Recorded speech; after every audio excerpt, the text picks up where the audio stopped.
Okay, so I'm just going to say a few words now before we ask Peter to talk on succession planning. Okay, so I think I can talk from here because I've got a microphone. So just a bit of background. This is just a few slides. This is on what we see and what I see. So there was a Farmers Weekly survey which Susie, you did a few weeks ago. It was in the Farmers Weekly, and only a third have a robust succession plan. Okay, and around half have no pension plan. Is what was reported at that time. Okay, so in terms of the left-hand side, 35% a robust succession plan, and the yellow is no, but I'm working on it. Okay, and then the dark one is none at all. And here half have, so yes, have a pension plan, 54, and the yellow have no pension plan, but perhaps the farm is the pension plan, potentially. So that's a sort of background of where we are, and we did a survey about 3 years ago, not last year, the year before. We did a Slido survey, and in the room here, only a third of farmers actually had a will. And we do meet quite a few farmers around the country, and I've got Sam and Luke at the back there, where we do a lot of advisory work for farmers, and yeah, quite often we meet farmers that do not have a will. Okay, so that's the sort of background of where we are in the industry. So this is the point I think that we come up against in terms of families. So if you have a son or a daughter on a farm who has siblings, okay, as well, not farming, the son or daughter on the farm has been told by parents, you'll see what happens in our wills when we die. Happens in your wills when we die, which is not, it's not conducive to having a proper plan. So the unknown is basically, it's the unknown, and that's has a huge negative effect on ambition, motivation, and obviously farm viability, because the person that's at home doesn't know whether he or she got to buy the farm back from siblings. Okay, so and just to summarise this, and I'm going to bring in a couple of solicitors. We have 2 or 3 solicitors in the room actually. So this sort of summarises it here. So P1, P2 are parents, and P3 is the person at home. Okay. But hey, we've got siblings out there as land agents or lawyers earning lots of money, or accountants earning less money out there. Yeah, good one. Earning less money out there, and married outside agriculture as well. So they've got wives, or they've got spouses, wives or husbands saying, "Wow, look at this!" So back home. We've got a £5 or £8 million farm. We're going to have a slice of that one day, but it's never going to be sold, is it? So, so we got the accountant in there, of course, and then we got a solicitor that's done the wills, and another solicitor that's done a partnership agreement, perhaps 10 years ago, etc. And then you've got all this pressure, cash flow. So we're finding. A lot of pressure on cash at the moment since the 22 harvest, building up to the 23, 24, and 25, and 26 harvest. It needs more and more and more cash at the similar margins, which is pretty tough.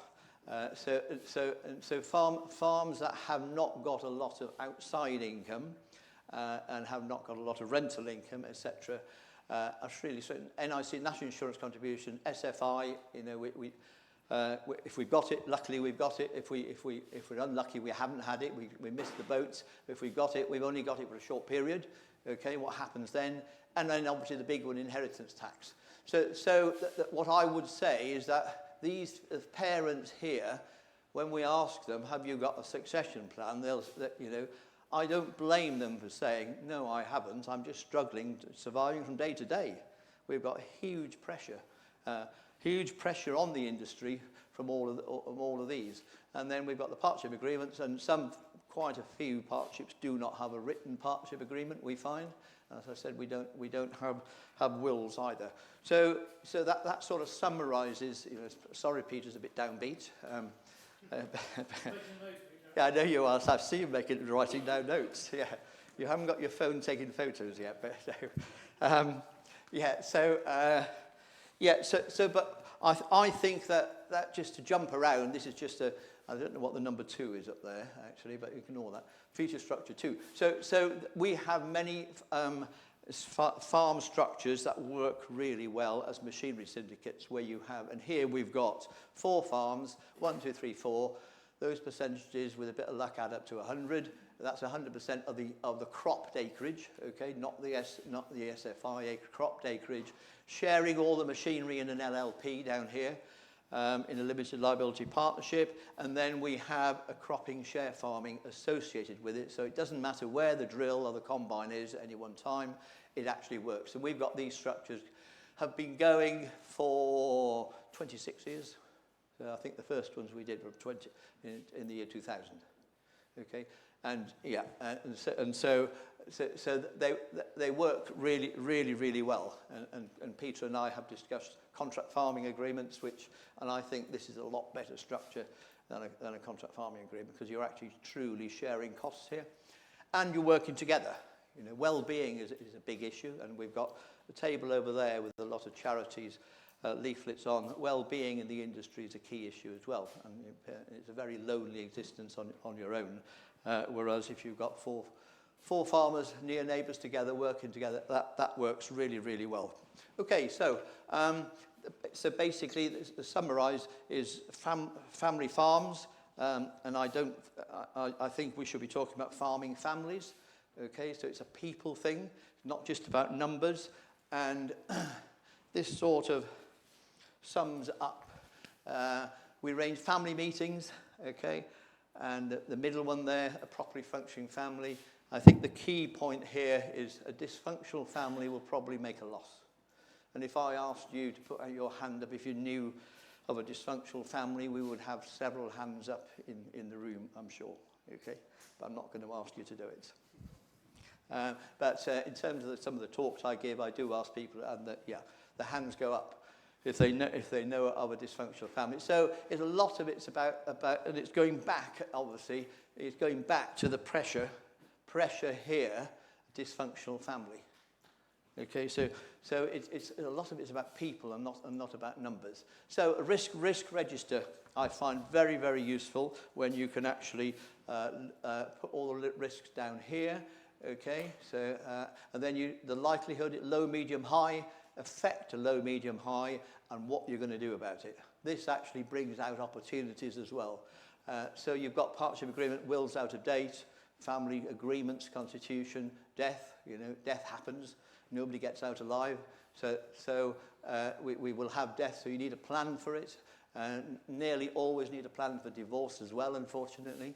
And succession planning. Okay, so the risk register is a very good tool for a family meeting. You can actually go through, and that creates the discussion for the wider family as well. Okay, just going through a couple more slides before I hand over to Peter.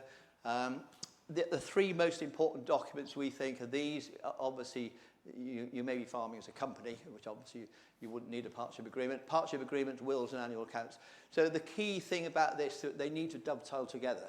And I'm sure the lawyers in the room will, Julie, you would agree with that, so that they need to actually dovetail together. And quite often, in the diagram I had a few minutes ago, we had 2 lawyers doing 2 documents at different times, and perhaps wouldn't know how to liaise, because it's many years apart, and that's what happens. So those 3 are really important. Obviously, others as well. Shareholders agreement. We're seeing a lot more prenuptials of agreement, but God, they're expensive. And I don't know if the lawyers in the room agree, but prenuptial agreements, they must be so complex, I guess.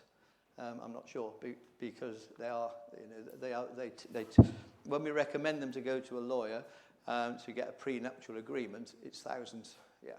So I'm not putting down what lawyers charge, okay, but we charge thousands to go out there as well. But prenuptial agreements are very expensive, but because we're handing down a lot of land at the moment because of the IHT prenuptial agreements are there. Powers of attorney, of course, are important as well. Okay, so I think that was just a very quick summary. Sorry, it's a bit downbeat, Peter, but perhaps you'll be doing the same. I'm not so sure in your talk. So thank you very much for that. That was just a quick synopsis of where we are. So I'm the middleman in between Digby and the warm-up man for Peter.